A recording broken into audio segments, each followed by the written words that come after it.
ta'ala wa barakatuh. Barka da shigowa tashar Hausa TV. Amma kar ku manta ku danna alamar ƙararrawa domin samun sababbin shirye-shiryen mu a cikin sauki.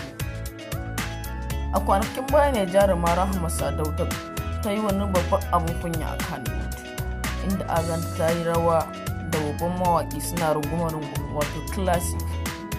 A yau kuma sai gashi wasu hotuna sun fita masu zafi tsakanin Rahama Sadau da ita da shi suna rawa ta banza. Ta saka wani kaya wanda ake kira da su show me. Jaruma dai Rahama Sadau ta kara cewa a shagalin bude gidan cin abincinta da ke Kaduna a nan aka wannan kaya, kuma ta yi murna ne saboda ɗaukakar da Allah ya mata, kuma ta ce idan da mai bakin cikin haka ɗaukakar sai mun zuba mu gani. Amma ita ba ta yi ne don yin wata al'ada ba ko don wani abu, ta yi ne don murna buɗe sabon kamfanin ta mai suna Sadau's Food and Drink.